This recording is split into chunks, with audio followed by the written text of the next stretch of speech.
കേരളത്തിലെ ഫുട്ബോളിനെ പ്രോത്സാഹിപ്പിക്കുന്നതിന് വേണ്ടി നിരവധി നടപടികൾ ഈ ഗവൺമെൻറ് എടുത്തിട്ടുണ്ട്. അതോടൊപ്പം തന്നെ സ്പോർട്സ് എക്കോണമി വളർത്തുന്നതിന് വലിയ തോതിലുള്ള പ്രചരണങ്ങളും നമ്മൾ കൊടുക്കുന്നുണ്ട്. ഇതിൻ്റെ ഭാഗമായിട്ടാണ് കേരളത്തിൽ ആദ്യമായി ഒരു കായിക ഉച്ചകോടി 6 മാസങ്ങൾക്ക് മുമ്പ് സംഘടിപ്പിക്കുകയും വളരെ വിജയകരമായി അത് പൂർത്തീകരിക്കുകയും ചെയ്തു.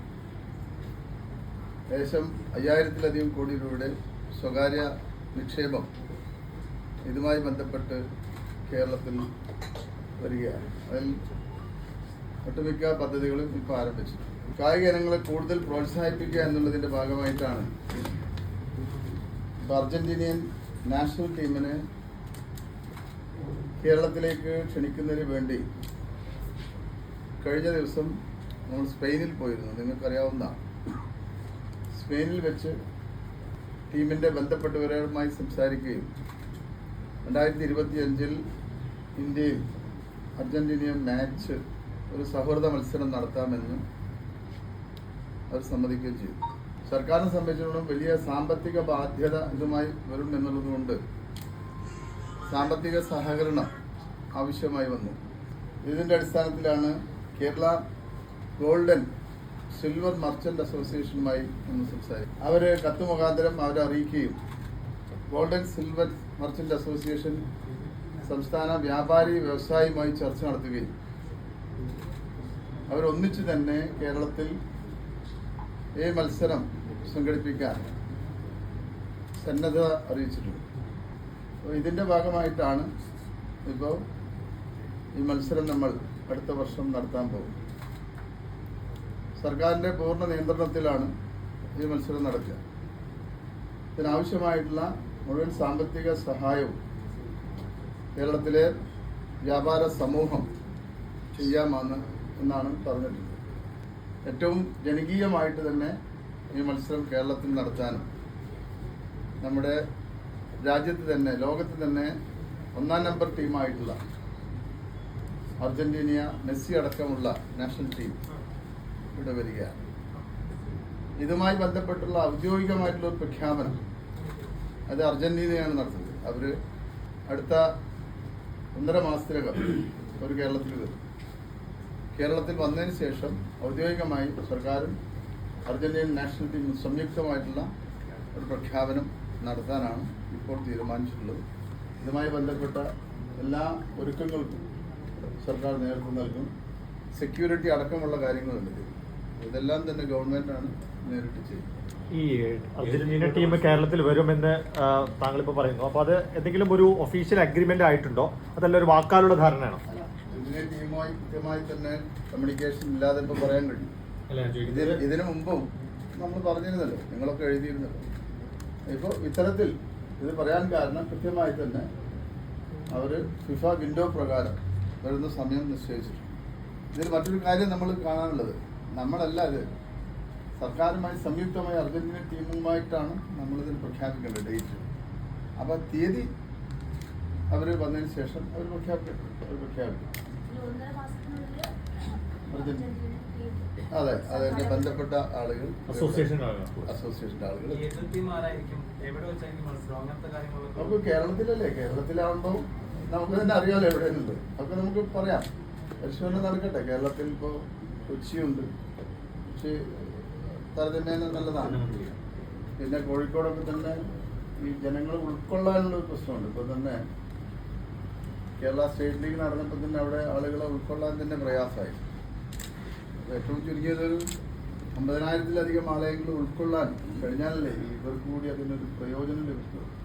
അപ്പോൾ അതുകൂടി നമ്മൾ പരിശോധിക്കുന്നുണ്ട്. അത് ടീമിൻ്റെ ബന്ധപ്പെട്ട ആളുകൾ, ഒഫീഷ്യൽസ് വരട്ടെ. അവർ വന്നതിന് ശേഷം നമുക്ക് വെനു പ്രഖ്യാപിക്കാം. അല്ല, അതൊക്കെ രണ്ടാമത്തെ കാര്യമാണ്. ഇവിടെ വേൾഡ് നമ്പർ 1 ടീം വരട്ടാതെ അവർ എൻഗേജ് ചെയ്തവരെ ഇനി ബാക്കിയുള്ള കാര്യങ്ങൾ നമ്മുടെ വഴി അറിയിക്കാം. നമുക്ക് ഒറ്റ ദിവസം കൊണ്ടെല്ലാം പറയേണ്ടത്. ഫിഫയുടെ സമയപ്രകാരം ഒക്ടോബർ നവംബറിൽ മാത്രമേ ഒരു വിൻഡോ ഉള്ളൂ, നിലവിൽ അവൈലബിൾ ഉള്ളൂ. ഈ ഒക്ടോബർ 6 14 പിന്നെ 18 അപ്പോൾ ആ സമയത്ത് മാത്രമേ പ്രാക്ടിക്കലായിട്ട് സാധിക്കും. അതെ, ആ ഒരു ഡേറ്റിൽ ആവുമല്ലോ. ഫിഫ വിൻഡോ അങ്ങനെ തന്നെയാണ്. അതാണ് ഞാൻ പറഞ്ഞ അടുത്ത വർഷം അതിന് ഏത് ഒക്ടോബർ നവംബർ അങ്ങനെ 2025 അത് പറയാം. അതല്ലേ ഞാൻ പറഞ്ഞത്. അത് അർജന്റീനൻ ഫുട്ബോൾ ഫെഡറേഷനുമാണ് ഔദ്യോഗികമായി കേരളത്തിൽ വന്ന് അറിയിക്കുന്നത്. അവരോട് തന്നെ പറയാം, അവർ വരും. അവര് ഒരു അടുത്ത ദിവസങ്ങളിൽ തന്നെ ഇവിടെ എത്തും, ഒരു 1.5 മാസത്തിൽ. എല്ലാവരും മെസ്സി അടക്കമുള്ള ആളുകൾ അത് നാഷണൽ ടീം എന്ന് പറഞ്ഞാൽ അതാണ്. ആ അത് തന്നെയാണല്ലോ. അല്ല, അതുകൊണ്ടാണല്ലോ അതിന്റെ ഔദ്യോഗിക സ്പോൺസർമാരെ പരിചയപ്പെടുത്തുന്ന ചടങ്ങാണിത്. അവർക്ക് നമ്മൾ കത്ത് കൊടുത്തു. ബഹുമാനപ്പെട്ട രാജു അപ്സരയും ബന്ധപ്പെട്ട ജസ്റ്റിൻ പാലത്തറൊക്കെ അവിടെ ഇരിക്കുന്നുണ്ടല്ലോ. അപ്പൊ അവരെ നമ്മൾ പാലത്തറയാണ് ആദ്യം നമ്മൾ സമീപിച്ച. അവർ രാജു അപ്സരയുമായി സംസാരിച്ചു. അപ്പോൾ വ്യാപാര സമൂഹം ഇതിന് മുൻകൈ എടുക്കുകയാണ്. വളരെ സന്തോഷം ഉണ്ടാക്കാതെ. മുമ്പ് സംസാരിച്ചപ്പോൾ മഞ്ചേരി സ്റ്റേഡിയം നോക്കിയപ്പോൾ അതിൽ 20,000-ത്തിലധികം ആളുകൾ ഉൾക്കൊള്ളാൻ കഴിയില്ല. അതുകൊണ്ടാണ് നമുക്ക് ആ ഒരു ഭാഗം ഉപേക്ഷിക്കേണ്ടി വരുന്നത്. കാരണം ധാരാളം ആളുകൾ ഉൾക്കൊള്ളുന്നുണ്ട്. അതാണ് പറഞ്ഞത്. ഇതിന്റെ ഔദ്യോഗികമായ വെന്യൂ പ്രഖ്യാപിക്കും ഒക്കെ തന്നെ നാഷണൽ ടീം വന്നിട്ടാണ്. അതാണ് അതിന്റെ രീതി. ലോകത്തൊക്കെ നടക്കുന്ന രീതിയാണ്. അതിന് മറികടന്നിട്ട് നമുക്ക് ചെയ്യാൻ പറ്റും. അതല്ല, അതൊക്കെ തന്നെ ആദ്യവട്ടം ഇതൊക്കെ കഴിഞ്ഞിട്ടുണ്ടാവുമല്ലോ. അല്ലാതെ ഇപ്പോൾ ടീം എവിടെ കളിക്കുന്നൊന്നും നമുക്ക് കേരളത്തിൽ കളിക്കാൻ സ്ഥലമുണ്ടോ എന്നൊക്കെ നമ്മൾ തീരുമാനിച്ചതിന് ശേഷമല്ലേ ഒരു ടീമിനെ ക്ഷണിച്ചിട്ടുള്ളതും അവർ സമ്മതം അറിയിച്ചിട്ടുണ്ടോ? അത്രേ ഉള്ളത്. അല്ല, അത് പിന്നെ പറയാം. അത് നമുക്ക് ഇനിയുള്ള ബാക്കി പ്രഖ്യാപനങ്ങൾ രണ്ട് മത്സരങ്ങളാണ്. അല്ലാതെ നോക്കാന്നേ, അത് നമ്മള് ആലോചിച്ച് തീരുമാനിക്കാം.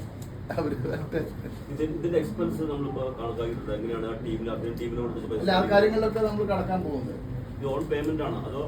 അല്ല, അത് നമ്മൾ ആ കാര്യങ്ങളിൽ കടക്കാൻ മതി. ഇപ്പോ നിലവിൽ ഇന്ത്യയിൽ കേരളത്തിലാണ് അർജന്റീനിയൻ ഫുട്ബോൾ ടീമിന്റെ 4/1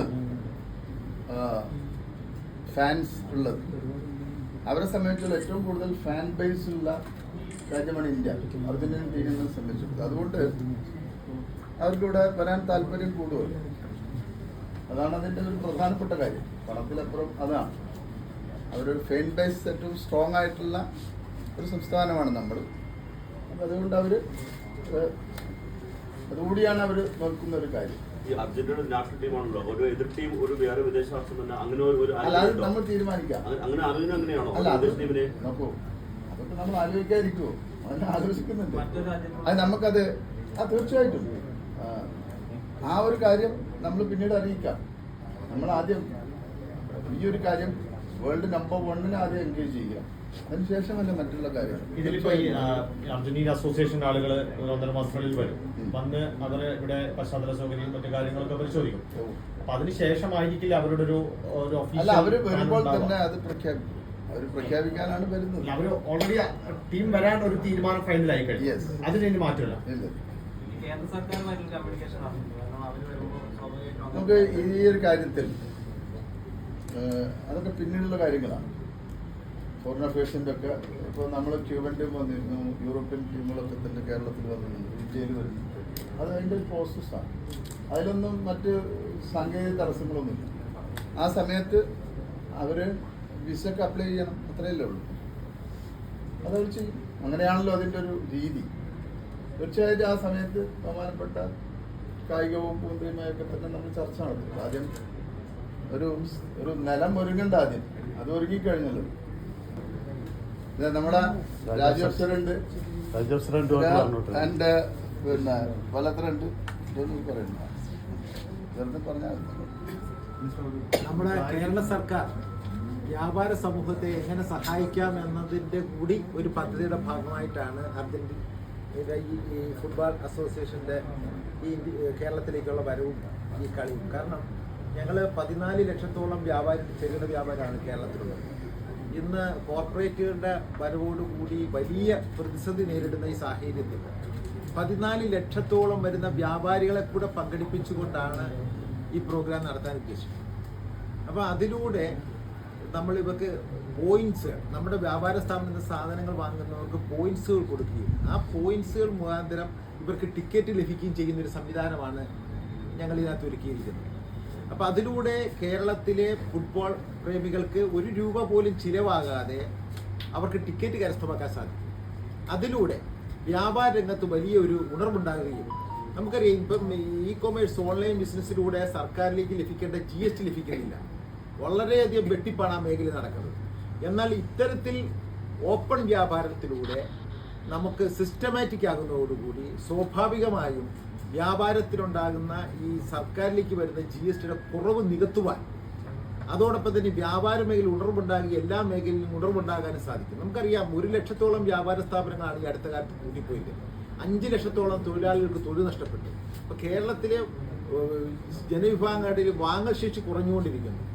അപ്പോൾ അതിന് മാറ്റം വരണം. രാജ്യത്ത് കേരളത്തിലെ വ്യാപാരി സമൂഹത്തിനും അവിടുത്തെ തൊഴിലാളികൾക്കും ഗുണപ്രദമാകുകയും അതോടൊപ്പം തന്നെ വ്യാപാര സ്ഥാപനങ്ങൾക്ക് ഗുണമുണ്ടാകുകയും അതോടൊപ്പം തന്നെ സംസ്ഥാന സർക്കാരിലേക്ക് നല്ല രീതിയിൽ വരുമാനം ഉണ്ടാകുകയും ചെയ്യുന്ന ഒരു രീതിയിലേക്കാണ് ഞങ്ങളിത് രൂപകൽപ്പന ചെയ്തത്. ഒലോപ്പോ ആപ്പ് മുഖാന്തരമാണ് നമ്മൾ ഈ സംവിധാനം വ്യാപാരികൾക്ക് വരുന്ന കസ്റ്റമേഴ്സിന് പോയിന്റുകൾ കൊടുക്കുന്നത്. ആ കിട്ടുന്ന പോയിന്റുകൾ കൊണ്ട് അവർക്ക് ആവശ്യമായ ടിക്കറ്റ് കരസ്ഥമാക്കാൻ പറ്റും. അതിലൂടെ ഈ ഫുട്ബോൾ പ്രേമികളായ അല്ലെങ്കിൽ നാടിനെ സ്നേഹിക്കുന്നവരായ സ്പോർട്സിനെ സ്നേഹിക്കുന്നവരൊക്കെ തന്നെ സ്വാഭാവികമായും വ്യാപാര സ്ഥാപനങ്ങളിലേക്ക് വന്ന് സാധനങ്ങൾ പർച്ചേസ് ചെയ്യാൻ കൂടെ കാരണമാകുന്ന രീതിയിലാണ് ഞങ്ങൾ ഇത് ആസൂത്രണം ചെയ്യാൻ ആഗ്രഹിക്കുന്നത്.